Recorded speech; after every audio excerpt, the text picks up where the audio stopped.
네, 여러분 안녕하세요. 자, 이 리플의 XRP 현물 ETF가 11월이죠. 11월 달로 연기가 되면서 일부 투자자분들은 불안함을 내비치는 모습들을 보여주고 있는데, 사실 세력의 의도된 전략이라고 저는 보여지는 관점인데, 관련돼서 대응 방법과 어떤 이슈들이 있는지 함께 살펴보도록 하겠습니다. 자, 뉴스를 보게 되시면 SEC 프랭클린 템플턴 XRP 현물 ETF 승인 결정이 11월로 연기가 됐다라고 얘기를 하고 있는데, 자, 내용을 보게 되면 SEC가 프랭클린 템플턴 현물 ETF죠. 승인에 대한 최종 결정을 2025년 11월 14일로 미뤘다라고 암호화폐 전문 매체를 통해서 보도가 됐는데, SEC 이 같은 연기 결정은 지난 3월 제출된 ETF에 대한 기존 180일 검토 기간을 연장한 것이다 라고 얘기를 하고 있는 겁니다. 자, 그래서 SEC는 발행사와 투자자들에게 추가적인 의견을 요청하기 위해 이러한 조치를 취한 것으로 알려졌고, 보도에 따르면 이제 당초에 SEC의 결정 기한은 9월 15일이었으나 이번 연기로 인해서 최종 결정을 보기까지는 더 많은 시간이 걸릴 전망이다라고 얘기를 하고 있는 거죠. 자, 그래서 SEC는 지난 4월에도 한 차례 결정을 연기하면서 잠재적 이해관계자들의 의견을 수렴한 바가 있는데, 이런 지연에도 불구하고 이 XRP 가격은 큰 반응을 보이지는 않았다. 자, 그래서 폴린마켓에 따르면 연말까지 현물 XRP ETF가 승인될 가능성은 여전히 90% 이상으로 나타나고 있고요. XRP 가격의 회복력은 규제 불확실성 속에서도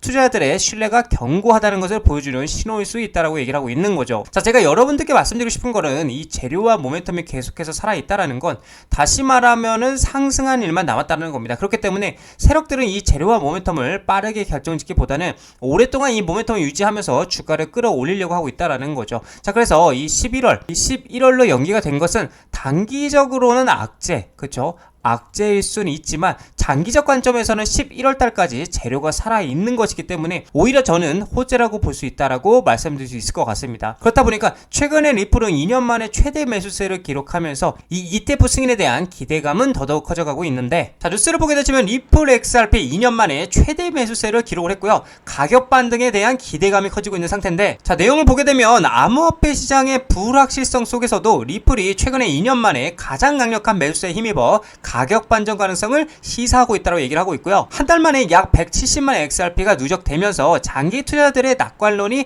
확산되는 분위기다라고 얘기를 하고 있는 거죠. 자, 그렇다 보니까 온체인 데이터에 따르면은 투자자들은 지난 한 달간 약 170만 개의 XRP를 거래소 플랫폼에 축적을 했고요. 이는 2년 만에 최고 수준의 매수 물량으로 변동성이 큰 시장 환경에도 불구하고 XRP의 장기적인 전망에 대한 투자자들의 신뢰가 회복되고 있음을 보여주고 있다라는 겁니다. 자, 그래서 이런 대규모 매수는 XRP 가격 회복에 대한 기대감을 높이고 있는 겁니다. 자, 그렇다 보니까 리플의 XRP ETF 승인에 대한 기대감이 커지고 있고, 규제 완화 전환에 대한 조짐도 높아지고 있는데, 자, 내용을 보게 되시면 리플의 XRP ETF 승인이 가시권에 들어서면서 2025년은 암호화폐 투자 패러다임의 전환점이 될 가능성이 커지고 있다고 얘기를 하고 있어요. 자, 그래서 최근에 이제 SEC가 스포 ETF에 대해 유연한 태도를 보이는 가운데, 예측 시장인 폴리마켓에서는 XRP ETF 승인 확률이 9월 7일 기준으로 94%까지 치솟으면서 투자들의 기대감이 급격히 확대가 되고 있다는 거죠. 이는 8월 말 86.8%에서 불과 열흘 만에 7포인트 이상 상승한 수치로 규제와 수요 측면 모두에서 의미 있는 변화가 나타나고 있음을 보여주고 있다는 겁니다. 자, 그렇다 보니까 ETF 전문 분석가 네이트 게라치는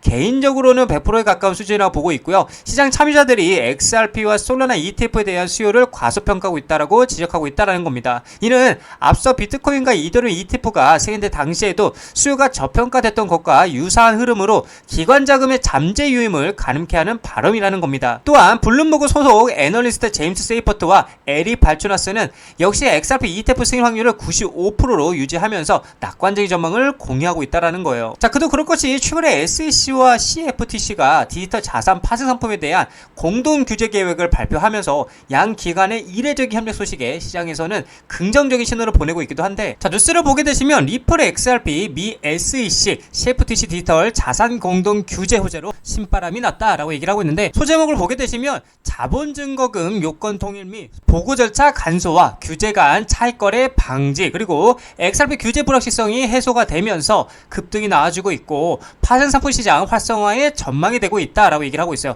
그래서 다음 달 29일 공동 원탁 회의를 개최하고요. 디지털 자산 선물 상품 도입 일정 확정 예정이라고 얘기를 하고 있는데, 사실 도통 이게 무슨 말이야 라고 생각을 할 수 있지만, 제가 좀 더 여러분들에게 쉽게 말씀을 드려보자면, 이 SEC와 CFTC 공동 규제가 리플에게 좋은 이유는 일단 규칙이 명확해지면은 이 불확실성이죠. 이 불확실성이 줄어들게 되니까 지금까지 리플은 증권이 아니냐라는 논란이 있었는데 공동 규제가 생기게 되면서 상품 즉 코인으로 인정될 가능성이 높아진다라는 거예요. 자, 그리고 은행이죠. 은행 금융기관에 쓰기 쉬워지는데 이게 무슨 말이냐?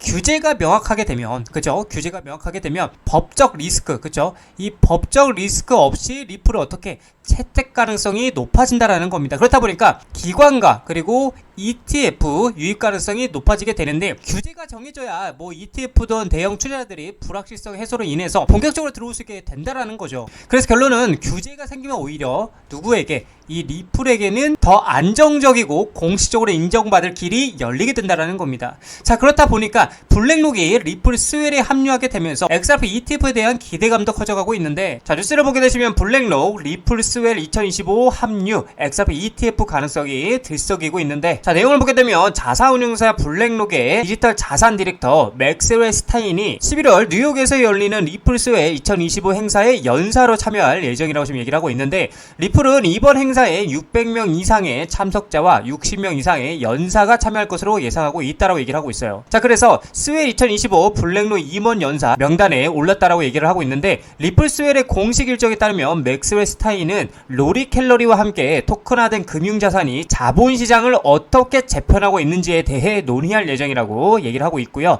비록 공식 일정에 XRP ETF에 대한 직접적인 언급은 없지만 블랙록이 비트코인 및 이더리움 혐의 ETF를 성공적으로 출시하면서 암호화폐 시장에 큰 영향력을 행사하고 있는 만큼 투자자들은 이번 스웰 행사에서 XRP ETF 관련 논의 또는 발표가 있을 가능성에 대한 기대감을 숨기지 않고 있다라는 거예요. 자, 그래서 XRP ETF 출시 가능성은 여전히 미지수인데, 블랙록은 비트코인 및 이더리움 ETF의 높은 인기와 수요를 바탕으로 암호화폐 시장 내 영향력을 확대하고 있는데, 이에 투자자들은 블랙록이 다음으로 XRP ETF를 출시할지 여부에 촉각을 곤두세우고 있다. 그러나 블랙록은 아직 XRP ETF 출시 계획을 공식적으로는 발표하지 않았고요. 특히나 블랙록 최고 경영자 레리 핑크는 관련 질문에 대해 계획이 없다라고 답하면서 여러 차례 즉답을 회피해 왔다라고 지금 얘기를 하고 있어요. 자, 그래서 리플 CEO 브리트 갈링하우스 또한 XRP ETF가 XRP 커뮤니티에 적합할 것이라고 언급했으나 자산운용사와의 구체적인 협상 가능성을 시사한 적은 없다라는 거죠. 따라서 가까운 시일 내에 블랙록에 의한 XRP ETF 출시가 이루어지기는 어려울 것이라는 관측도 제기가 되고 있다라는 겁니다. 자, 근데 지금 현재 블랙록은 XRP ETF에 대한 소극적인 태도를 보이고 있지만,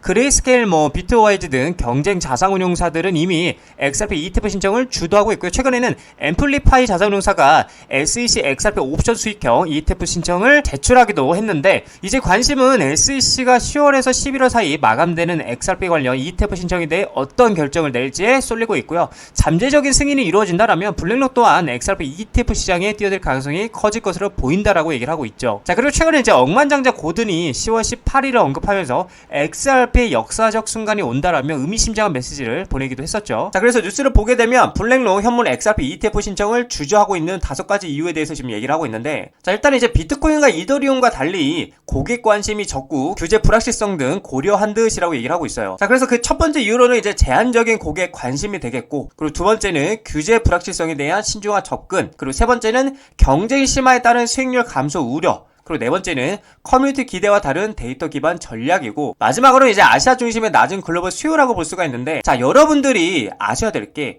보여지는 이런 뉴스들에서는 이렇게 블랙록이 XRP ETF 관련되어서 부정적, 그쵸? 긍정보다는 이제 부정적인 것처럼 말을 하고 있지만, 실질적으로 보이지 않게 리플과 블랙록 서클은 가상화폐 패권이죠.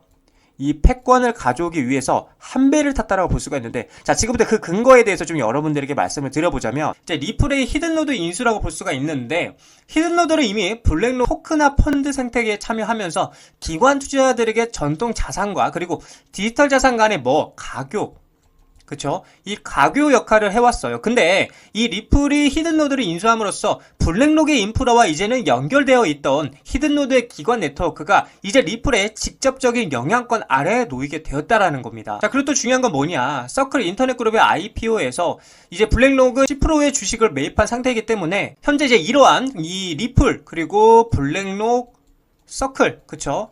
이러한 개별적인 움직임들이 합쳐질 때 우리는 리플의 글로벌 결제 네트워크와 그리고 XRP 레저, 서클의 강력한 스테이블 코인의 생태계, 그리고 블랙록의 막대한 기관 자금력 및 전통금융시장 영향력이 상호 이렇게 작용해서 엄청난 시너지를 낼 수 있는 거대한 그림을 볼 수 있다는 거예요. 규제 불확실성이 이제 해소가 되고 기관 투자자들의 관심이 커지는 이 현 상황에서 이 세 기업의 관계는 암호화폐가 전통금융 시스템에 더욱 깊숙이 통합되는 중요한 흐름을 보여주는 뭐가 된다? 지표.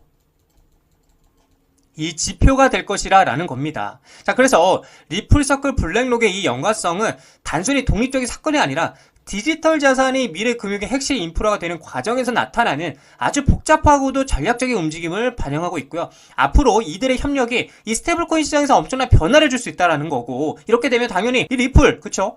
이 리플에게는 엄청나게 크나큰 호재가 될 수 있다라는 관점이다라고 여러분들에게 말씀을 드릴 수 있겠습니다. 자, 리플 차트를 보게 되시면 역시나 저희 관점은 동일하고요. 지금 박스권 상단부인 4,500원짜리까지는 계속해서 열려 있다라고 제가 여러분들에게 말씀드리고 있고, 지금 중요한 거는 지금 요때의 모양과 지금의 모양이 굉장히 유사하다라고 말씀드렸고, 이때도 3,000원짜리 이탈하다가 겁을 주고 개미를 털고 나서 다시 한번 반등 횡보하다가 모멘텀을 가지고 폭발적인 상승이 나왔던 것처럼 지금도 동일하게 4,000원짜리를 이탈하는 듯 하다가 다시 한번 개미털이 하고 다시 반등하고 횡보하고 모멘텀을 가지고 다시 한번 큰 상승이 나와줄 수 있는 그런 그림이 굉장히 유사하다라고 여러분들에게 말씀드릴 수 있을 것 같아요. 그래서 저는 사실 지금도 연말까지 우리가 홀딩하면서 가져갈 거면 지금도 매수를 못했다라면 저는 매수해도 괜찮다라고 말씀을 드리고 싶어요. 어차피 추세는 상방이기 때문에. 그렇기 때문에 지금 1차적으로 중요한 거는 4,500원짜리를 돌파하고 안착하는 그림이 나와줘야 다시 한번 전고점을 강하게 돌파하는 무빙이 나와줄 수 있다라고 여러분들께 말씀드리고 싶은 관점입니다.